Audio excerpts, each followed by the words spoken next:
Katta natijalar kichik harakatlardan boshlanadi. Assalomu alaykum. Sizlar bilan Super Buxgalter 2 dasturida Sevara Muhammedova va bugun biz o'tgan darslarimizda ishlagan balanslarimizni, provodkalarimizni yanada chuqurroq mohiyatlarini o'rganib, ular bilan ko'proq amaliyotda ishlash jarayonlarini ko'rib chiqamiz. Ya'ni biz korxonadagi barcha operatsiyalarni ko'ramiz. Ya'ni korxonada qanaqa operatsiyalar bo'ladi? Aktivlik ko'payib, kamayadi.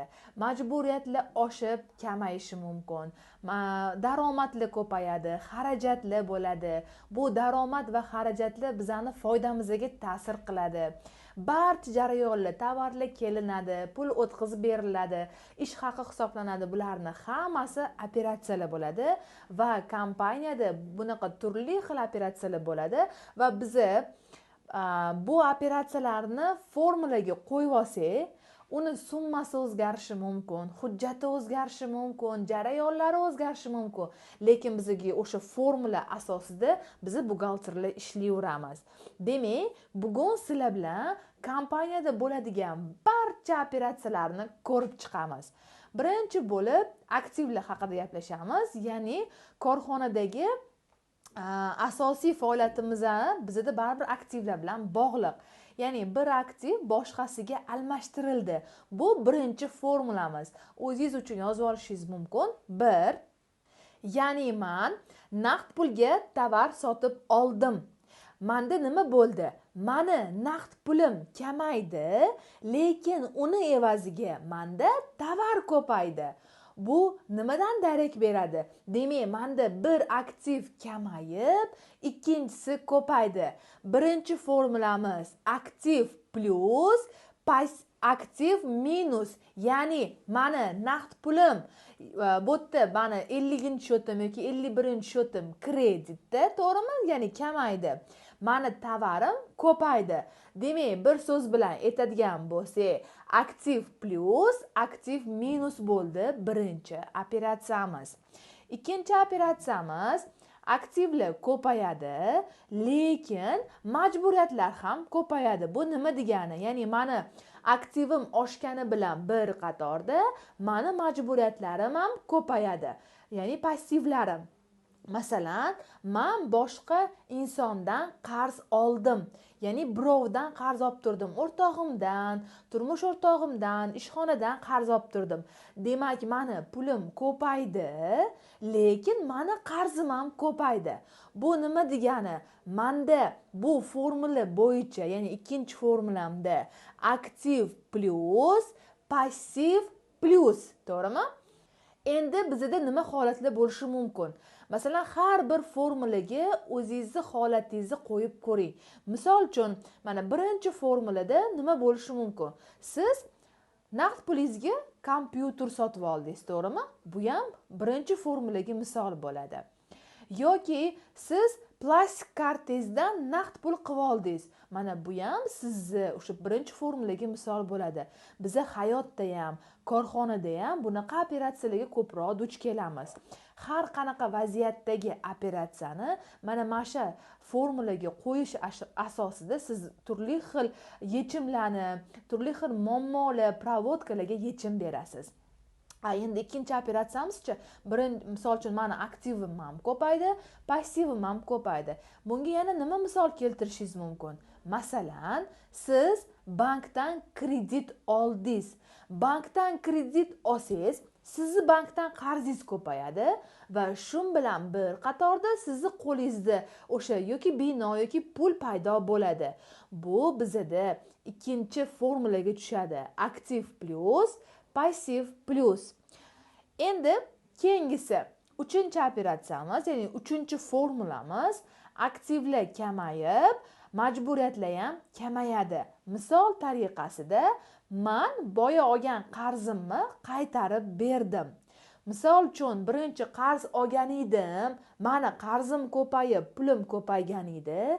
Endi bu qarzimni qaytarib bersam, mani qarzim ham kamayadi, pulim ham kamayadi, chunki uni pulini to'lab beryapman men. Shuning uchun bu yerda nima formulada? Uchinchi formulamiz aktiv minus passiv minus bo'ladi. Bunga yana qanaqa misollar keltirishingiz mumkin? Misol uchun, kredit olgan bo'lsangiz, bu kreditni har oy to'lov qilasiz, to'g'rimi? Demak, to'lov qilganingizda sizni bankdan qarzingiz kamayadi, shun bilan bir qatorda pulingiz ham kamayadi. Kompaniya misolida aytadigan bo'lsak, siz qaysidir xodimdan qarzsiz.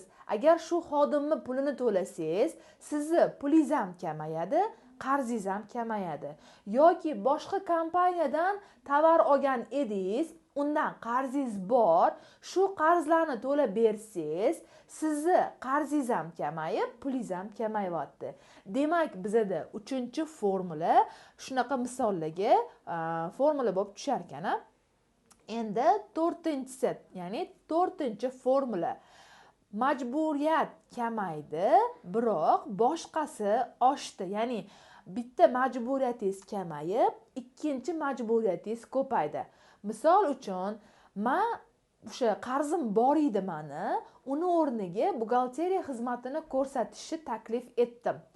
Masalan, men Xurshid akadan qarzim bor edi. Xurshid aka, men shu pulni 1 million pulni bera olmayman sizga, lekin uni evaziga buxgalteriya xizmatingiz, ya'ni kompaniyangiz buxgalteriyasini yuritib beray yoki sizga buxgalteriyani o'rgatib beray deb taklif kiritdim va ular rozi bo'ldilar. Shu holatda menda nima paydo bo'ldi?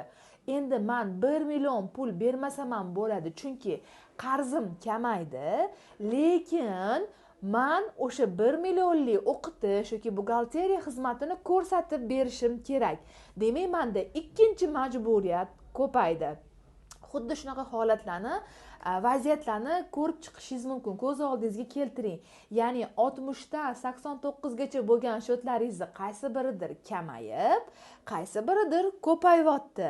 Demak, 4-formulamiz passiv plus, passiv minus bo'ladi. Oddiy misolda aytadigan bo'lsak, masalan, siz daromad solig'idan NPS hisoblaymiz. Mana bu ham bizda shu formulaga tushadi.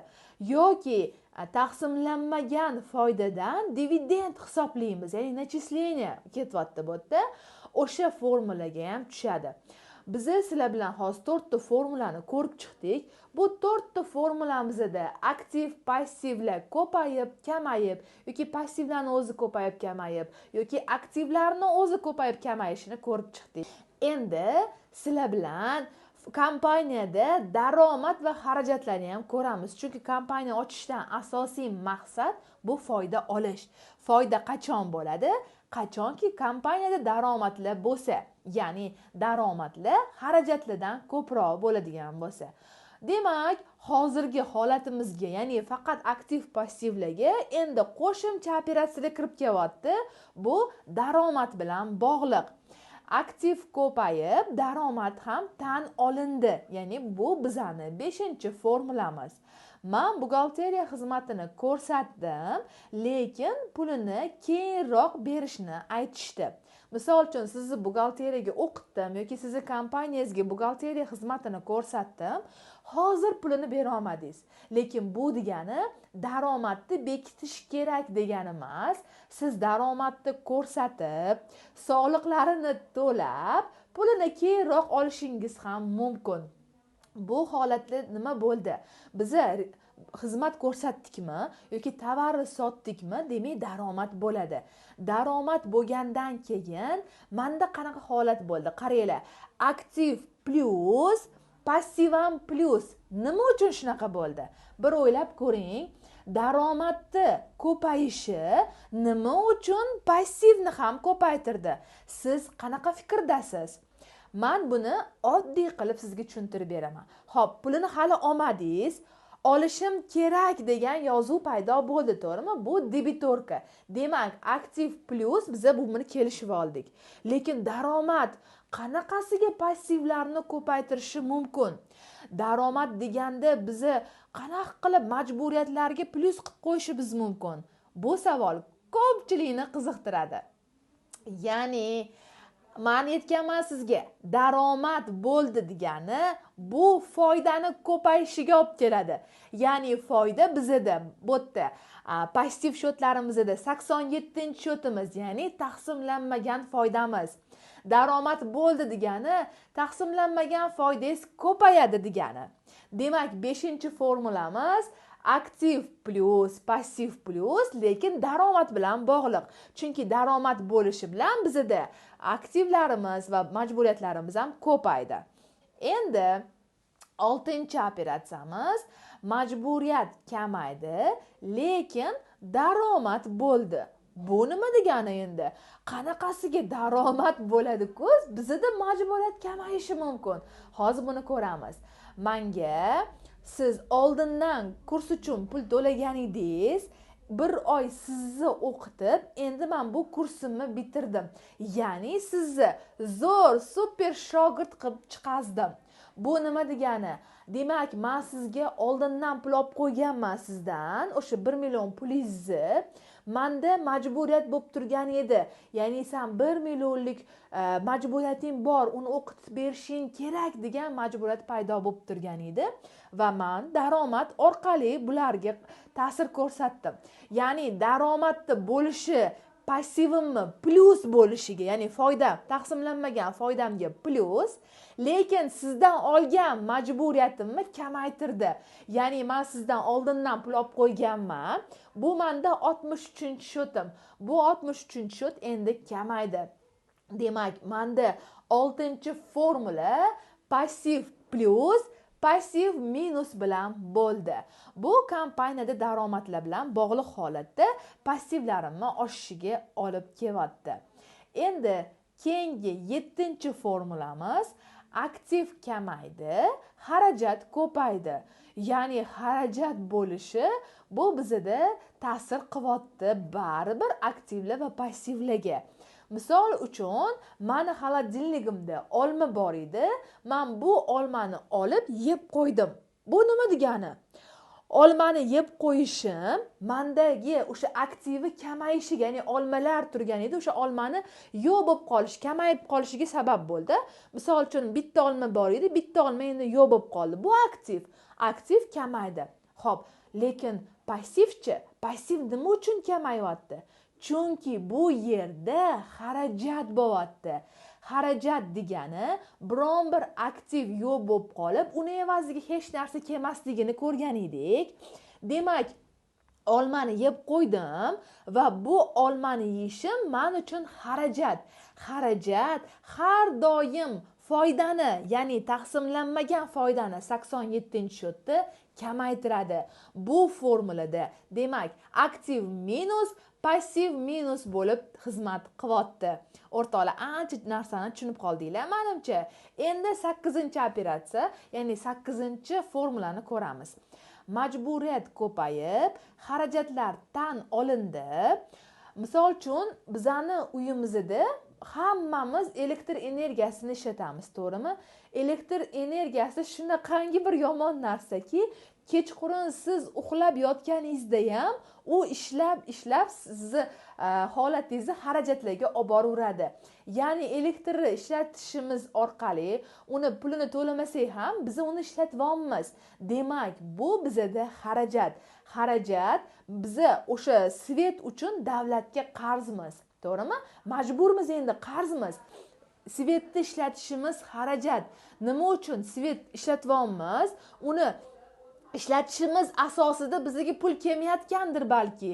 Lekin baribir bu biza uchun, bizani kompaniyamiz uchun xarajat hisoblanadi.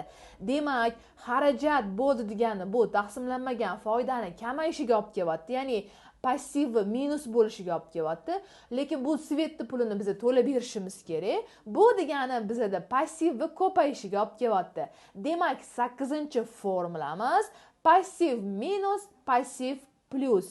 O'rtoqlar, mana qaranglar, butun kompaniyadagi jarayonlarni ko'rsatib berdim. Bu faqatgina elektr yoki pul bilan mana hozirgi meni savollarim, misollarimda bo'lmasligi mumkin. Sizni kompaniyangizdagi holatlar qo'shilib yana o'zgarishi mumkin. Lekin bu formulalar hech qachon o'zgarmaydi. Shu formulani o'zingizga yozib, uni mohiyatini, mazmunini tushunib oling. Sizga yana vazifalar tariqasida shu mavzuga doir bo'lgan test va misollar beraman. Xudo xolasa siz bu darslarni mukammal darajada o'rganib, eng zo'r, eng super buxgalter bo'lasiz. Keyingi darsda ko'rishguncha, xayr, salomat bo'ling.